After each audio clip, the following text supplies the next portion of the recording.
सलाम viewer, how are you viewers. हमारा दूसरा लेक्चर बेसिक इंग्लिश ग्रामर में आज होने जा रहा है और इसमें ज़रा देखिएगा कि हमने ख़ास तरतीब से लेक्चर को रखा है और ये स्पोकन साइड भी कवर करेंगे और राइटिंग साइड भी कवर करेंगे इंग्लिश ग्रामर की। देखिए lecture number 2, use of can.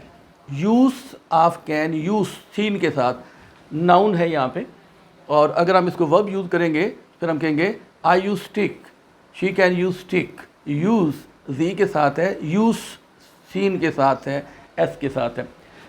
Use of can जो है एक्रोनिम देखिए, P P P, P for power, P for permission and P for possibility. Number 1 use जो है वो पार के लिए आता है। I can read this book, मैं ये बुक पढ़ सकता हूँ।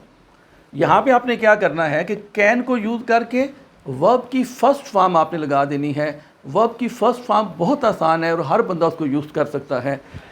आई कैन रीड दिस बुक, मैं ये किताब पढ़ सकता हूँ, यानी I am able to read this book, I have power to read this book.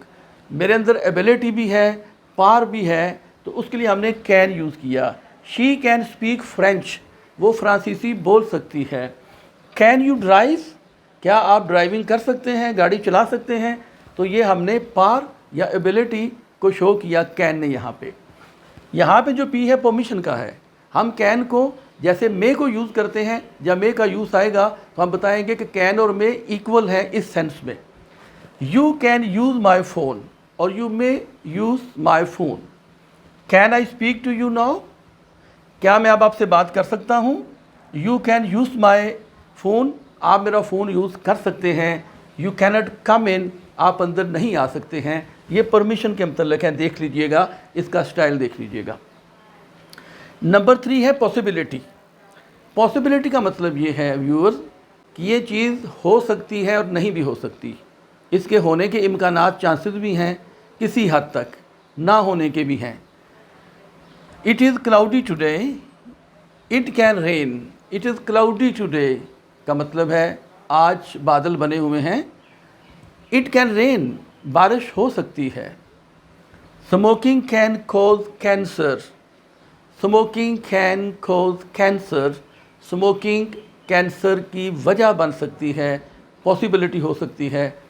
तो ये जो कैन है यहाँ पे, ये पॉसिबिलिटी के लिए आया है। इसको भी ज़रा गौर से देखिएगा। फिर देखें ये जो कैन की तरह के वर्ब हैं जिनको मॉडल वर्ब कहते हैं, सम टाइम इनका फ्यूचर भी होता है और इनका पास्ट भी होता है। अब देखें आप पास्ट में कैसे यूज़ करेंगे, कैन का पास्ट कैसे यूज़ होता है। आप माजी में बताना चाहते हैं पार को और इस तरह की चीज़ों को। देखें, I could not meet him last years, पिछले साल मैं उसे नहीं मिल सका। आई कुड नॉट, कैन की दूसरी फॉर्म कुड लगा देंगे और साथ उसके वही वर्ब की पहली फॉर्म लगाएंगे।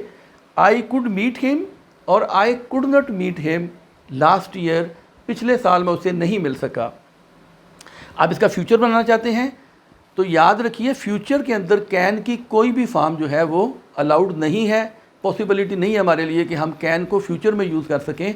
तो उसका एक तरीका ये है, I will be able to meet him next years. I will be, I will be, I shall be लगा के आगे एबल टू लगाएंगे। I will be able to meet him next year. ये देखें टू मीट जो है infinitive है। अगर वर्ब की पहली फॉर्म से पहले टू आ जाए तो उसको इन्फिनेटिव कहते हैं। इसको नोट कीजिए, ये छोटी छोटी बातें हैं जिनको आप नोट करेंगे तो साथ साथ क्लियर हो जाएंगे। I will be able to meet him next year, will be able, ठीक है, ये कैन का फ्यूचर है। टू मीट इन्फिनेटिव है और उसके बाद आप पूरा सेंटेंस कंप्लीट करेंगे तो will be able, will be able, और उसके बाद टू के साथ जो इन्फिनेटिव आता है, to meet, to see, to let, to keep, ये आएगा जी। यहाँ तक हो गया व्यूअर्स, क्लियर। एक और छोटी सी चीज़ बता के हम ख़त्म करते हैं। हमने टोटल इसको कवर कर दिया है कैन को।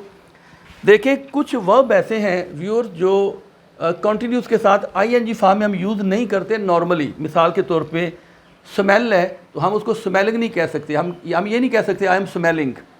इसी तरह अंडरस्टैंड को नॉर्मली हम आईएनजी के साथ यूज़ नहीं करते। इसी तरह सी को हम नॉर्मली जो है वो आईएनजी के साथ यूज़ नहीं करते, तो वहाँ पे अरेंजमेंट करने के लिए, एडजस्टमेंट करने के लिए हम कैन को यूज़ करते हैं। I can smell something burning, मैं कोई चीज़ जलती हुई महसूस करता हूँ या बू सूंघता हूँ, यानी मुझे ऐसी बू आ रही है जैसे कोई चीज़ जल रही हो, तो वहाँ पे आप ये नहीं कह सकते I am smelling something burning. I am smelling something burning will be a wrong sentence, wrong use. Correct use is I can smell something burning. I can understand. You cannot से आई एम अंडरस्टैंडिंग, आप ये नहीं कह सकते I am understanding, no, आप ये कहेंगे आई can understand, मैं समझ सकता हूँ। कोई बात कर रहा है, आपसे कहता है जनाब ये भी हुआ, ये भी हुआ, तो आप कहते हैं जी जी, yes please, I can understand, कि मैं इसको समझ सकता हूँ। She cannot see anything, see को भी आप आई एन जी के साथ नॉर्मली यूज़ नहीं कर सकते कि I am seeing, are you seeing, you cannot see, are you seeing, I am seeing. Rather you should say she cannot see anything, वो कुछ चीज़ नहीं देख सकती, यानी उसे कुछ नज़र नहीं आ रहा। कैन यू हियर, ये भी उसी तरह है, क्या आप सुन सकते हैं, जैसे मैंने कहा था can you understand, can you hear, can you see, can you smell.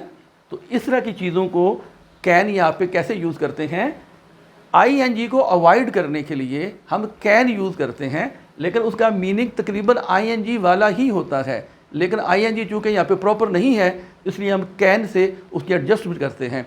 Viewers, can के बारे में हमने बहुत सी बातें की, ये बड़ी बुनियादी सी बातें हैं। अगर आप इन्हें याद रख लेंगे और इनको प्रैक्टिस में लाएंगे तो इंशाल्लाह आपको बहुत फ़ायदा होगा। अपना ख्याल रखिएगा। अस्सलाम वालेकुम।